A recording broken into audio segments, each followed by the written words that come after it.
श्री परमात्मने नमः। श्री गुरुचरणकमलेभ्यो नमः। मूकं करोति वाचालं पंगुं लंघयते गिरिं यत्कृपातमहं वन्दे परमानन्दमाधवम्। गुरुर्ब्रह्मा गुरुर्विष्णु गुरुर्देवो महेश्वर गुरुः साक्षात् परब्रह्म तस्मै श्री गुरवे नमः। अखण्डमण्डलाकारं व्याप्तं येन चराचरं तत्पदं दर्शितं येन तस्मै श्री गुरवे नमः। श्री गुरुभ्यो नमः। मंगलमूर्तये नमः। आचार्य वराहमिहिर द्वारा विरचित बृहत् जातकम ग्रंथ का राशि प्रभेदाध्याय यह प्रथम अध्याय। इसी प्रथम अध्याय के पाठ के सत्र में आज के सत्र में हम उपस्थित हुए हैं। पूर्व प्रसंग में जातक ग्रंथ में बहुत सारे जो विविध तत्वों का निरूपण किया था आचार्य वराहमिहिर ने। अनेक प्रकार के योग, अनेक प्रकार के नामों का उल्लेख किया था, सबको हमने श्रवण किया। शायद 18 श्लोक पर्यंत हम लोग पाठ पढ़ चुके हैं। 18 नंबर के श्लोक पर्यंत 17वां और 18वां जो है पूर्व के प्रसंग में हम लोग पाठ पढ़ चुके हैं। इसलिए 17-18 को भी थोड़ा सा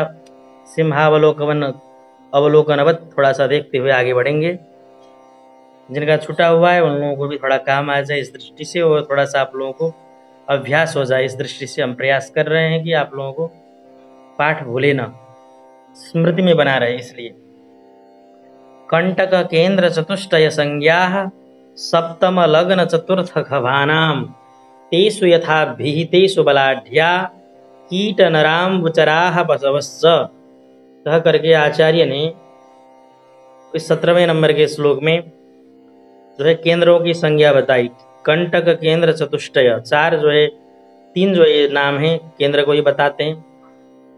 जो केंद्र कहने से सप्तम लग्न चतुर्थ और ख मतलब दशम भाव को बताता है। और इन सप्तम लग्न चतुर्थ और दशम भाव में क्रमशः यथा अभिहितेषु मतलब अध जो आगे वर्णन कर रहे हैं यथा निर्दिष्टेषु, उनमें जो निर्देश किया जा रहा है वे जो है राशियां बलवान होते हैं। तो कौन? कीट संज्ञक राशियां सप्तम भाव में बलवान होते हैं। नर संज्ञक राशियां लग्न में बलवान होंगे। अम्बुचरा का मतलब है जलचर राशियां चतुर्थ भवन में बलवान होंगे। और पशवः मतलब चतुष्पाद संज्ञक पशु संज्ञक राशियां खभानाम अर्थात ख मतलब दशम भाव में बलवान होते हैं। तो कीट संज्ञक, नर संज्ञक, अम्बुचर मतलब जलचर राशि और चतुष्पाद संज्ञक राशियां, इनके बारे में हम लोग सुन चुके हैं, पढ़ चुके हैं। ठीक है। धनु का पूर्वार्ध कन्या और मिथुन, कुंभ और तुला ये नर संज्ञक हैं। और मकर राशि का अंत्य मतलब उत्तरार्ध मीन राशि, कर्क राशि जलचर राशियां हैं। मेष, वृष, सिंह और मकर राशि का पूर्वार्ध, धनु राशि का उत्तरार्ध ये चतुष्पाद मतलब पशु संज्ञक राशियां हैं। और कीटाक्ष मतलब धनु पूर्वदल वो तो नर संज्ञक में चला गया है, धनु का पूर्वार्ध, और धनु का राशि का उत्तरार्ध जो है चतुष्पाद है।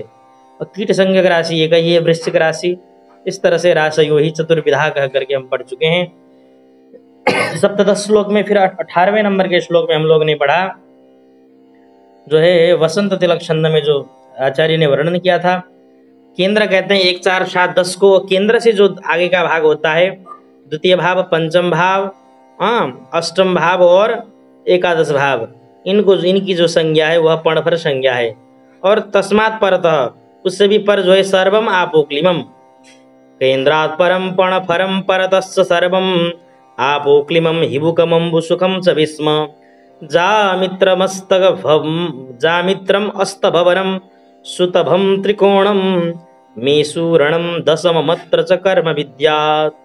अर्थात केंद्र से आगे का भाग पर्णफर संज्ञा है और उससे आगे का मतलब तृतीय भाव, छठवां भाव, नवम भाव और द्वादश भाव, इनकी जो संज्ञा है वह आपोक्लिप संज्ञा है। और हिबुक भाव, अम्बु भाव, सुख भाव, बेस्म भाव, ये जो है चतुर्थ भाव के लिए ये शब्द प्रयोग किए गए हैं। ये जो नाम, चार नाम चतुर्थ भाव के निमित्त।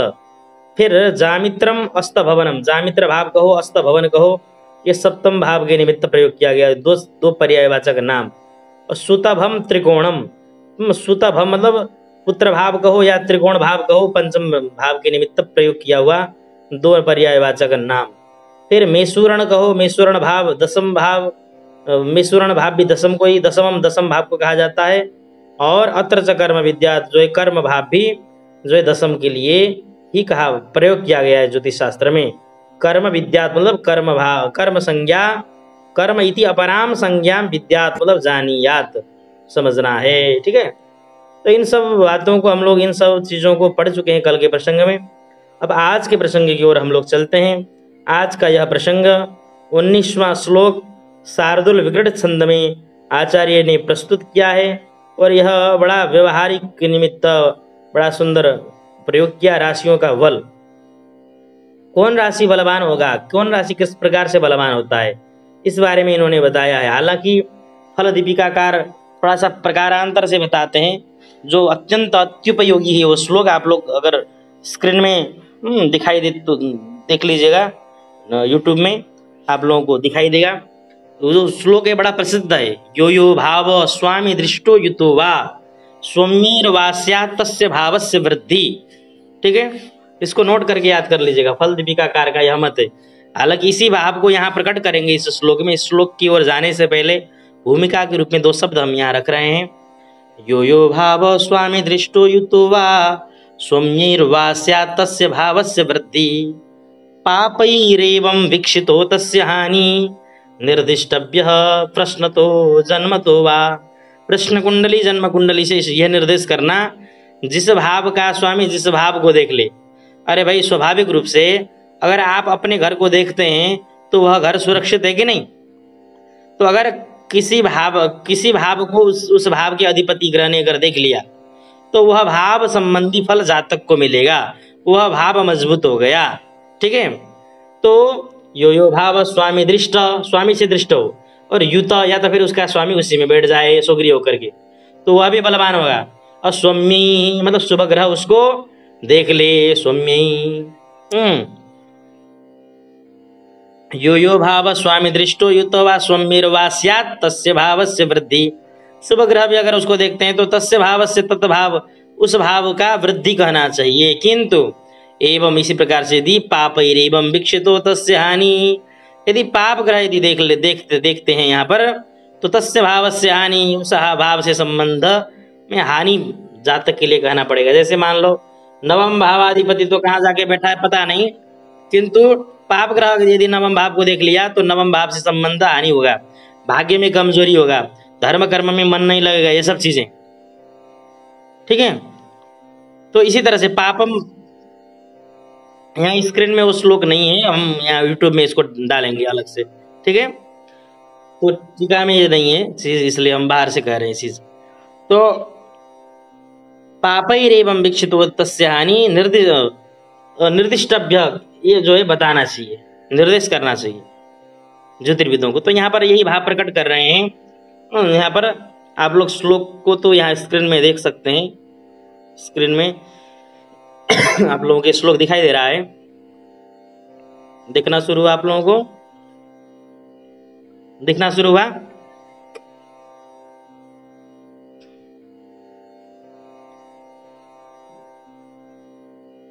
होरा, ये शार्दूल विकृत छंद में प्रस्तुत किया जा रहा है।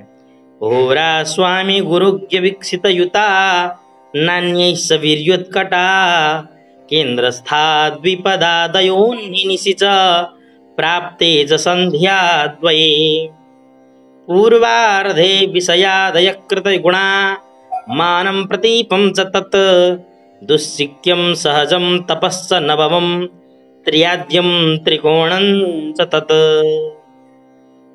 ठीक है, कह रहे हैं कि होरा स्वामी, होरा कहते हैं वही राशि स्वामी, राशि स्वामी किसी भी भाव को अपने राशि को जिस राशि का स्वामी है, मतलब जिस राशि का जो स्वामी है वह स्वामी, होरा स्वामी का मतलब है राशि स्वामी। यहाँ टीकाकार स्पष्ट यही अर्थ करेंगे आगे। होरा मतलब लग्नम, और तत्स्वामीना मतलब तत्पतिना विकसिता दृष्टा। यहाँ होरा का अर्थ इन्होंने लग्न किया। केवल लग्न ही नहीं, अभी तो अगर मान लो द्वितीय भाव है तो द्वितीय भाव से संबंध में अगर हमको फल करना होगा तो इसका अर्थ थोड़ा बृहद बना लीजिए। आप लोगों को हर जगह घट सकता है, ठीक है। फिर भी यहाँ पर लग्न के परिप्रेक्ष्य में विशेष रूप से कह रहे हैं तो ये पक्ष भी आपको समझना होगा, किंतु दूसरे पक्ष से भी आप विचार करेंगे तो ये बड़ा थोड़ा सटीक बैठता है। इसलिए हम थोड़ा सा अर्थ के दायरे को विशाल करना चाहते हैं। होरा स्वामी मतलब लग्नाधिपति। यदि लग्न का जो स्वामी है वह उससे विकसित हो जाए, विकसित मतलब दृष्ट हो जाए लग्न भाव, और युता मतलब उसी से दृष्ट युक्त भी हो जाए, अथवा या तो लग्नाधिपति लग्न को देख ले या तो फिर लग्नाधिपति लग्न में ही बैठ जाए, दोनों में एक, ठीक है। तो जैसे हमारे कुंडली में हम अपनी बता रहे हैं, मेष जो सिंह लग्न का कुंडली, तो सूर्य कहाँ है, सप्तम भवन में बैठा हुआ है। तो सप्तम में भवन में बैठ करके लग्नाधिपति ने लग्न को देखा कि नहीं, देखा कि नहीं, तो वो लग्न बड़ा मजबूत हो जाएगा। और इतना ही नहीं, लग्नाधिपति लग्न को ही क्यों देखिए, उससे अतिरिक्त भी यदि गुरु और ज्ञ बृहस्पति भी यदि लग्न को देखता हो और ज्ञ मतलब बुध भी यदि जो है लग्न को देखता हो, तब तो फिर कहना ही क्या, बड़ा बलशाली, वो बिल्कुल अच्छा माना गया है, बलवान होता है वो, ठीक है। कह रहे हैं कि भाई न अन्य वीर्योत्कटा, उत्कट वीर्य से युक्त होता है, अत्यंत पराक्रमी होता है व्यक्ति हो, किंतु न अन्य पाप ग्रह जो है उसको न देख ले, अन्य जो है पाप ग्रह उसमें विघ्न न डाले, तब जो है वो लग्न मजबूत है, लग्न बलवान है, उसको जो है अच्छा माना गया है, ठीक है कि नहीं। तथा गुरुणा जीवेन विकसिता युता च बलवती, तथा इसी प्रकार से ज्ञेन बुधेन विकसिता युता च बलवती भवती। इस तरह से ये टीकाकार अर्थ कर रहे हैं। कह रहे हैं कि नान्य चेती का अर्थ कर रहे हैं, अन्य ही ग्रही न अन्य, अर्थात अन्य ग्रह जो है अर्थात स्वामी गुरु और ज्ञ मतलब लग्नाधिपति लग्न को न देखे, गुरु बृहस्पति लग्न को न देखे और ज्ञ बुध न देखे, इनसे अतिरिक्त अन्य ग्रहों से दृष्ट हो जाए या युक्त भी हो जाए तो लग्न बलवती न भवती इत्यर्थ, ठीक है ना। इस तरह से ये अर्थ किया, ये प्रथम पाद का अर्थ पूर्ण हुआ, ठीक है। आगे कह रहे हैं केंद्रस्था द्विपदादयो अन्ही निशि च प्राप्ते च संध्या द्वये। कह रहे हैं केंद्रस्था द्विपदादय, कह रहे यहाँ द्विपदादय में बड़ा रहस्य छुपा हुआ है। देखो केंद्रस्था, अभी पहले श्लोक में क्या आया था कि भाई केंद्र में भी ये सप्तम भवन में कीट संज्ञक, लग्न भवन में अन्य जो है शायद नर संज्ञक बताया था, आप लोगों को याद है कि नहीं। अभी 17-18 श्लोक में पढ़ के ही आए हैं अभी। कीट संज्ञक सप्तम भवन में, नर संज्ञक जो है उसी प्रकार से जो है लग्न भवन में, और जलचर संज्ञक जो है चतुर्थ भवन में, और पशु संज्ञक चतुष्पाद संज्ञक दशम भवन में बलवान होते हैं। इस तरह से यथाक्रम से हमने यह अर्थ किया था, किंतु कह रहे हैं कि भाई यहाँ थोड़ा सा भिन्न अर्थ है। ये चारों जो है, चारों प्रकार के जो राशियां हैं, द्वादश जो राशियां हैं, जो भी राशियां हैं, कह रहे हैं कि भाई केंद्रस्था, केंद्र में यदि होते हैं तो बड़ा उत्कट बलशाली होते हैं। वीर्योत्कटा, ये वीर्योत्कटा का जो है यहाँ पर भी जो है अन्वय कर लेना। केंद्रस्था द्विपदादय राशय, द्विपदादि का मतलब है द्विपाद संज्ञक हो, चतुष्पाद संज्ञक हो, आदिपदि न सबको लेना, कीट संज्ञक हो या जलचर संज्ञक हो, 4 प्रकार के तो राशियां हैं ही, ठीक है कि नहीं। यदि ये केंद्रस्थ 1, 4, 7, 10 भवन में जो भी राशियां पड़ती हो वे राशियां बलवान होते हैं, ध्यान रखना एकदम पक्का। और इसलिए उस राशि का स्वामी भी यदि कहीं केंद्र त्रिकोण में पड़ जाए तब तो उसका अच्छा फल होता ही है। अगर मान लो किसी ग्रह का अगर फल कर रहे हो, मान लो कोई केंद्र में बैठा हुआ ग्रह है या त्रिकोण में बैठा हुआ है, तो तुमको या आप लोगों को जो है फलित करते समय एक बात ध्यान रखना कि वह जो राशि है जिसका हम देख रहे हैं फलाफल, वह किन किन भावों का अधिपति है ये भी देखना हमको होगा। अगर केंद्र भाव का अधिपति होगा तो वह राशि थोड़ा मजबूत कहलाएगा वो ग्रह, क्योंकि उसकी राशि जो है केंद्र में उत्कट वीर्य वाला है, इसका मतलब। अगर मान लो उससे आगे क्या है, पणभर संज्ञा है। द्वितीय भाव, पंचम भाव, सप्तम अष्टम भाव और एकादश भाव में यदि बैठे हों तो यही अगर यही जो है ये सब प्रकार की जो राशियां हैं, मतलब आप पणभर भाव में बैठे हुए राशि जो होते हैं वो मध्य बली होते हैं। ध्यान रखना, क्या होते हैं? मध्य बली होते हैं। और आगे फिर क्या है? आपो क्लीम संज्ञा है।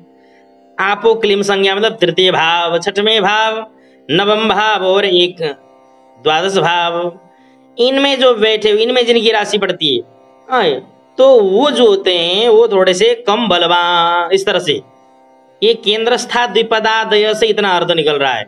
यहाँ टीकाकार इसको बड़ा स्पष्ट रूप से, बड़ा जो है भट्टोत्पली टीकाकार इसको अच्छे से व्याख्या करते हुए लिखते हैं।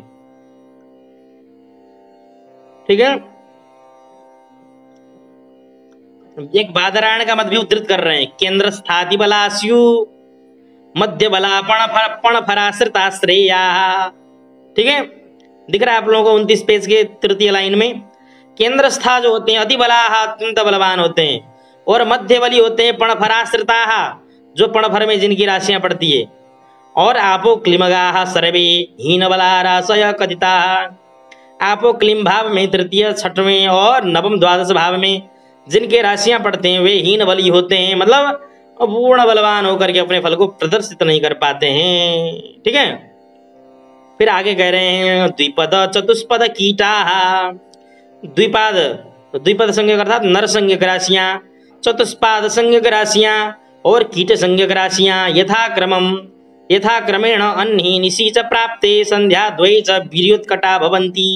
ये थोड़ा दूसरा अर्थ फिर आ गया।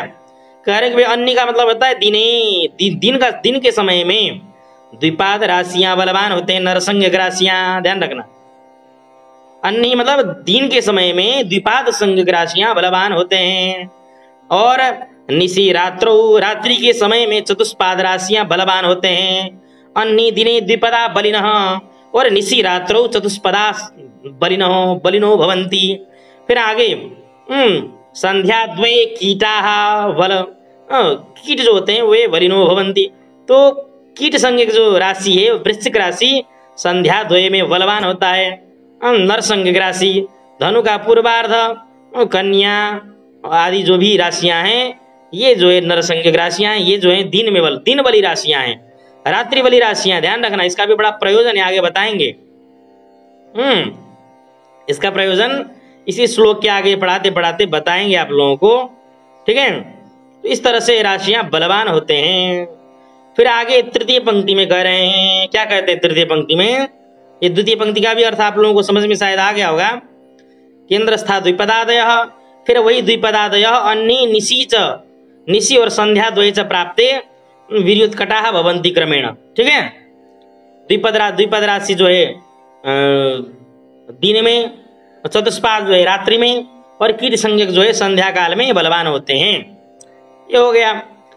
फिर आगे पूर्वार्धे विषयादय कृतगुणा। विषय कहते हैं पंच विषय, 5 ही तो विषय होते हैं, रूप रस गंध स्पर्श शब्दाः पंच विषया। इसलिए विषय शब्द से 5 लेना, 5 से बढ़ाते हुए जाओ मेष राशि से। मेष का मान रखना 5, वृष का रखना 6, मिथुन का रखना 7, मिथुन कर्क का 8 और सिंह का 9 और कन्या का 10। इस तरह से ये तो हो गया मेषा विषयादय, अर्थात विषय से प्रारंभ करके ये पूर्वार्ध का मतलब है शुरुआत का अर्ध, मतलब मेष से कन्या तक इस तरह से रखना। और उसको कृत गुणा कह रहे हैं। कृत गुणा, कृत संज्ञा कहते हैं 4 के लिए। कृत जो है वह 4 का वाचक, संख्या 4 से गुणा कर देना। क्या हुआ? तो 5 का 4 से गुणा कर दिया तो 5 चौके 20, 6 का कर दिया तो 6 चौके 24 हो गया ना। इस तरह से 20, 24, 28 यही क्रम ना होंगे। समझ में आ रहा है कि नहीं सबको? 5 को 4 गुणा करना, यहाँ पर आप लोगों के स्क्रीन में दिखाई दे रहा है। मेष उदय, वृष उदय, मिथुन उदय, कर्क उदय, सिंह उदय, कन्या उदय दिखाई दे रहा है। तो 5, 6, 7, 8, 9, 10 ये शुरुआत के 6 हो गए। इनको सबको 4 से गुणा करना, कितना आएगा? 20, 24, 28, 32, 36, 40 यही आएंगे। फिर इसी को जो है एतान्येव विलोमेन तुलादीनाम शरणाम राशीनाम मानानि भवन्ति। पहले तो इसको हम समझेंगे शुरुआत के अर्धभाग को। फिर इसको कह रहे हैं, इसको क्या करना है कि मानम प्रतीपम सतत, उसी को जो है 10 से क्या करना, फिर से गुणा कर देना। ठीक है। फिर उसको क्या कर देना, पुनश्च 10 से गुणा कर देना। कहाँ गया, स्क्रीन में दिखाई दे रहा है आप लोगों को, देख रहे हैं ना साफ साफ। तद यथा विषयादय अर्थात 5, 6, 7, 8, 9, 10 एते चतुर्गुणिता जाता, तो क्या हो गया 20, 24, 28, 32, 36, 40 हो गया। एते प्रमाणम मेषादी नाम, अब मेषादी का ये प्रमाण हो गया। अब व्यत्ययाच, व्यत्यय करना है, इसी को उल्टा कर देना है। अब तुला से फिर उल्टा कर देना है, तुला से 5 से, तुला से उल्टा कर देना।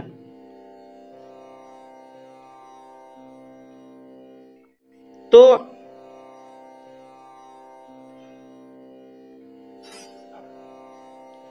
चतुरुत्तरोत्तराशीर्विंशति भागा भवन्ति मेषादे और मानम इहार्दे पूर्वे मीनादे च उत्क्रम अर्धे भाग व्यवहारस्य क्षेत्रे भागेन एकेन काले च 10 चषका भवन्ति यस्मात् या कला क्षेत्रे सा काले प्राण इति। ठीक है। हालांकि बहुत सारी चीजों को यहाँ पर उद्धृत कर रहे हैं, फिर भी आप लोगों के जो है ज्यादा समझने के निमित्त इतना ही अभी समझना पर्याप्त है आप लोगों के लिए कि मेषादी 6 राशियों को क्रमशः 5 के संख्या से गुणा करना है, 5, 6, 7, 8 के क्रम से, इस क्रम से। तो 20, 24, 28, 32, 36, 40 होंगे। इसको फिर 10 से गुणा करना है, तो 20 को 10 गुणा कर देंगे तो 200, 24 को गुणा कर देंगे 10 से तो 240, 28 को करेंगे तो 280, 32 को करेंगे तो 320, 36 को करेंगे तो 360 और 40 को करेंगे तो 400। इस तरह से ये मेषादी राशियों के क्या होंगे, ये मान होंगे, एक मान बताया। ठीक है। फिर इसी को व्यत्यय, व्यत्यय का मतलब है उल्टे क्रम से। अब यहाँ पर फिर सीधा उसी क्रम से नहीं रखना है, यहाँ पर अब तुला में, तुला का जो है रख देंगे मान 10। तुला के बाद क्या आएगा, वृश्चिक का मान 9 रख देंगे। वृश्चिक के बाद क्या आएगा, धनु, धनु का मान रख देंगे 8। उसी तरह से धनु के बाद मकर का 7, कुंभ का 6 और मीन का 5। तो मीन और मेष का सेम हो जाएगा। ठीक है। और वृष और कुंभ का सेम हो जाएगा 6 अंक। तो उसी को फिर 4 से गुणा करके 10 से जो है भागा देना है। ये तो मेषादी राशियों के मान बताया इन्होंने। तो मेषादी राशियों का मान जो है आप लोगों के स्क्रीन में दिखाई दे रहा है। मेष उदय, वृष उदय, मिथुन उदय, कर्क उदय। तो यहाँ पर 200, 240, 280, 320, 360 और 400। तो यहाँ पर इसी को क्रम से रख देना। जहां पर कन्या है वहां पर तुला रख दो, जहां पर सिंह है वहां वृश्चिक रख दो, जहां कर्क है वहां पर धनु को रख दो, जहां मिथुन है वहां पर जो है मकर को रख दो, जहां वृष है वहां पर कुंभ को रख दो और जहां मेष है वहां मीन को रख दो। ठीक है। तो इस तरह से जो ये मान है, ये मान बताए गए हैं राशियों के, राशियों का ये मान है। अब इसका भी एक प्रयोजन है, आगे बताएंगे। फिर आगे यहाँ पर चतुर्थ पाद में अर्थ कर रहे हैं दुश्चिक्यम सहजम। दुश्चिक्य भाव और सहज भाव जो है तृतीय के लिए कहा जाता है। दुश्चिक्य भाव को, सहज को तृतीय भाव का ये नाम है। और तपस्स नवम, नवम भाव का ही पर्यायवाचक नाम है तप भाव, क्योंकि धर्म भाव है ना वो, इसलिए। और त्रिआद्यम त्रिकोणम सतत। ठीक है।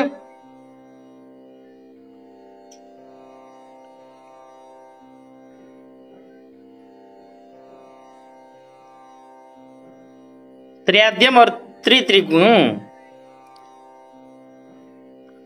तपस्स नवम, नवम भाव का तप नाम है। और त्रिआद्यम त्रिकोणम सतत, तत् मतलब उसी का नाम है। तदेव मतलब नवम स्थान में, उसी नवम स्थान को ही त्रिआद्य भी कहा जाता है और त्रिकोण भाव भी कहा जाता है। त्रिशब्द आद्य यस्य तत् त्रिकोणम इत्यर्थ। मतलब त्रिआद्य त्रिकोण। देखो त्रिकोण मात्र भाव तो पंचम के लिए था, किंतु त्रिआद्य त्रिकोण मतलब त्रिकोण, उसी नवम भाव का ही नाम है त्रित्रिकोण, पहले हम शायद बता चुके हैं उसी प्रसंग में, आप लोगों को स्मरण होगा उस दिन के पाठ में। त्रिकोण भाव केवल पंचम के निमित्त प्रयोग किया, और त्रियाद्य त्रिकोण का मतलब है त्रित्रिकोण, त्रिआद्यम यस्य, ठीक है ना, अर्थात त्रिकोण के आद्य में त्रि लगा दो, तो त्रित्रिकोण जो है उसी नवम भाव का नाम है, तप भाव भी उसी नवम भाव का नाम है, सहज भाव मतलब तृतीय भाव का ही नाम है दुस्सिक्य।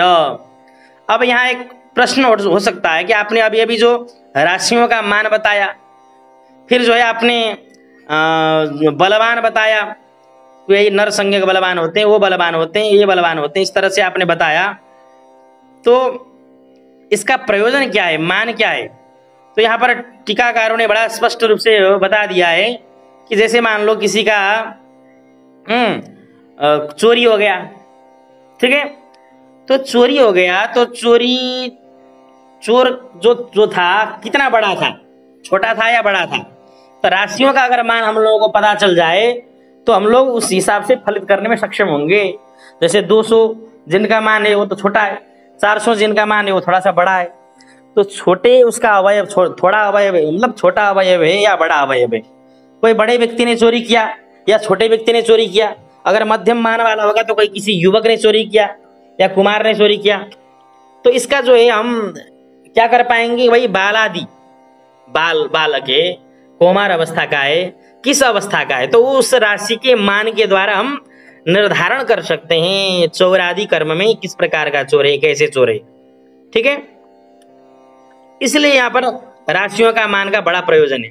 अन्य जो है अन्य और भी मान है, लंगोदय, उदयमान इत्यादि के क्रम निमित्त भी उसका भी एक अपना मान है अलग से, उसके निमित्त भी उसी को फिर जो है गुणा भागा करके जो है निकाला जाता है, ठीक है, वो अलग प्रकरण है। किंतु यहाँ हमको फलित के लिए जितना आवश्यकता है उतना हम समझ रहे हैं यहाँ पर कि यहाँ जो राशियों का जो मान दिया गया है 5, 6, 7, 8, 9, 10 को जो है 4 से गुणा करके, फिर उसको भी जो गुणनफल है उसको भी 10 से जो गुणा करके जो राशियों का जो मान बताया गया है, यह जो है शौर्यादि प्रसंग में उस जातक का अवयव के निमित्त, अवयव के विचार के निमित्त ये जो है दिया गया है। और राशि बलवान होते हैं, निर्बल होते हैं, ये भी फलित के निमित्त सब काम में आने वाले हैं, ठीक है। अगर बलशाली होगा तो उसी प्रकार से उसका फल मिलेगा, निर्बल होगा तो उसी प्रकार से उसका फल मिलेगा, विलंब से मिलेगा, जो भी हो।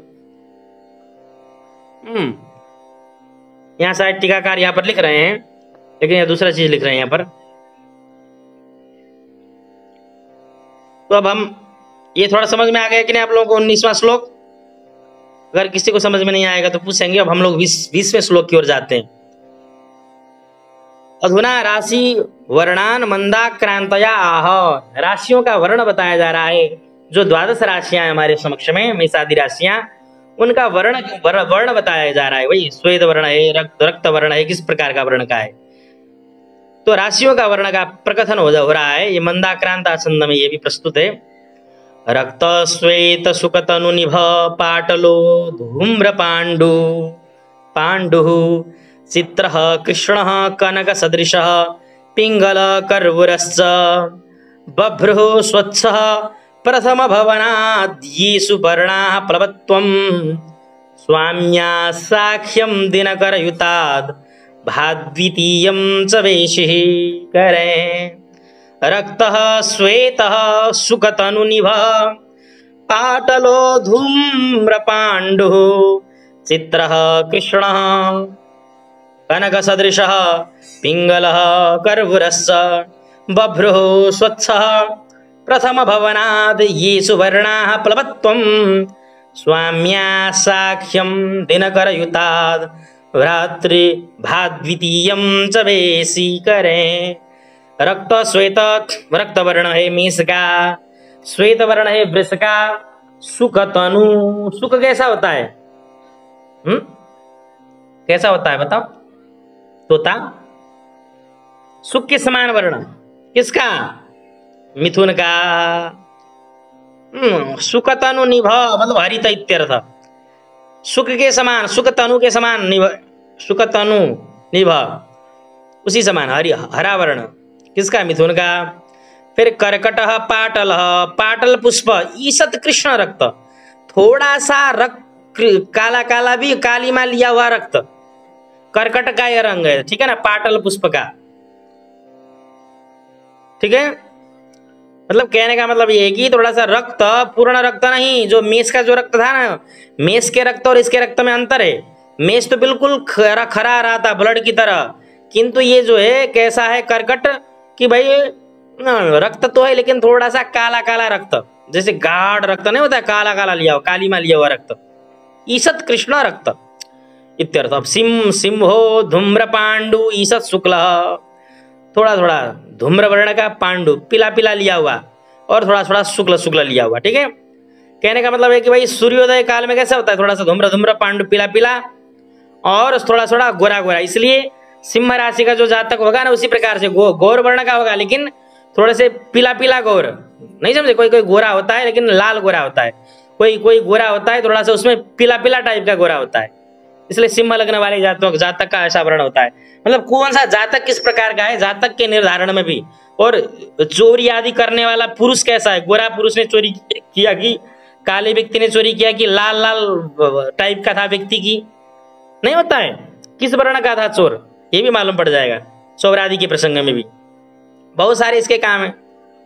और कन्या राशि जो है चित्रा नाना वर्ण इत्यर्थ, नाना प्रकार के वर्ण से युक्त, चित्र विचित्र, ठीक है, चित्त का वराज इसको बोलेंगे, चित्र विचित्र टाइप का जो है वर्ण जो है कन्या राशि का वर्ण है। तुला कृष्ण, धूम्र पांडु हो गया, चित्र भी हो गया, कृष्ण मतलब तुला राशि का, ये क्रम से लगाते जाना। और वृश्चिका कनक सदृश, सुवर्ण वर्ण, सुवर्ण के समान वृश्चिक राशि का वर्ण होता है। और धनु राशि का पिंगल, पिंगल वर्ण, पिंगल मतलब पीत वर्ण, धनु राशि का पीला वर्ण। मकर कर्बूर, मकर राशि का कर्बूर का तात्पर्य है शुक्ल कपिल व्यामिश्र वर्ण, मतलब थोड़ा थोड़ा सा कैसे कपिल वर्ण और शुक्ल वर्ण को मिश्रित करके जो वर्ण होता है उसको बोलते हैं कर्बूर वर्ण, ठीक है। और बभ्रू मतलब नेवले के समान वर्ण, कुंभ राशि का वर्ण है नेवले के समान। और मीन राशि का वर्ण क्या है, कह रहे स्वच्छ, बभ्रू स्वच्छ, मीन जो होता है वो स्वर्ण के सदृश होता है, बभ्रू स्वच्छ स्व। प्रथम भवनाद कह रहे, प्रथम भवनाद मतलब मेष राशि से ये समझना है, जो ये गिना दिए गए हैं ये जो मेष राशि से समझना है। एषु वर्णाः प्लवत्वम्,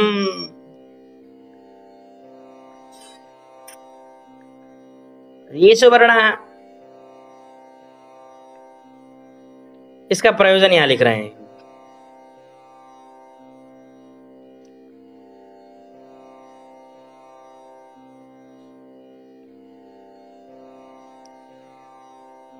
एषु वर्णाः प्लवत्वम् सो स्वाम्य साक्ष्यम,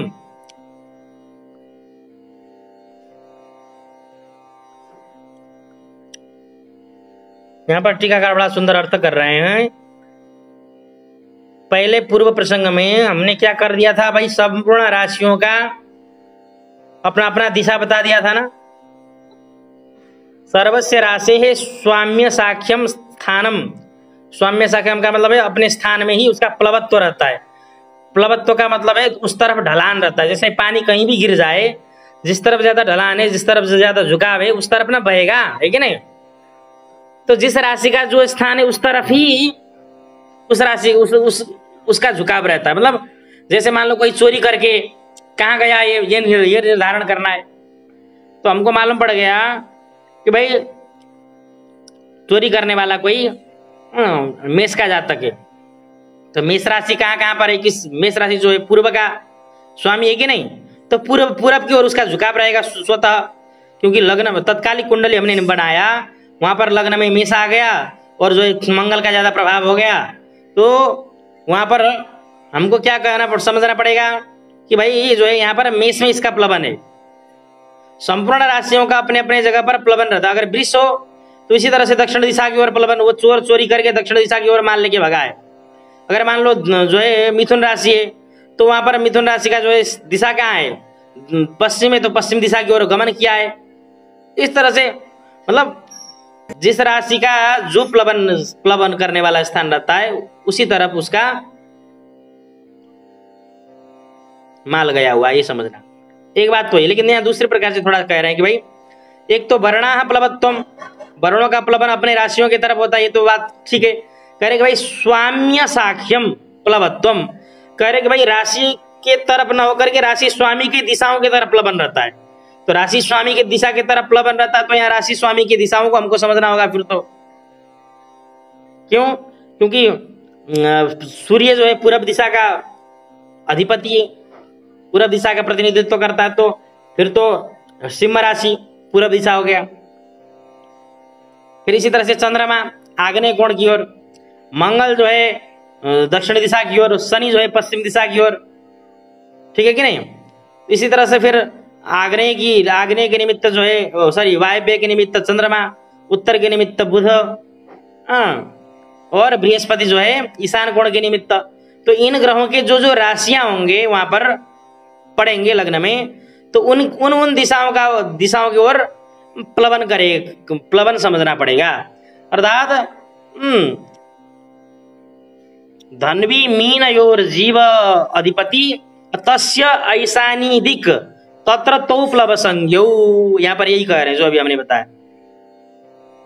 मकर कुंभयो सौरोधिपति तस्य पश्चिमादिक तत्र तो प्लव संज्ञौ, अर्थात राशि स्वामिनो यादिक तद्दिक प्लवो राशि ज्ञेय, मतलब राशि स्वामियों का जो दिशा होता है उस दिशा की ओर ही राशियां जो है प्लवन करते हैं, मतलब जाते हैं, उसी तरफ उनका झुकाव होता है, भले कहीं भी रहें। तो इसका प्रयोजन क्या है? तो कह रहे हैं ऋत नष्टादिशु, तो कहीं हरण हो गया, कहीं नष्ट हो गया, तो तद्दिंग मुखम चौरादे, चौरादि का उसी तरफ मुख होगा, अर्थात उसी दिशा तरफ वो गमन करेगा।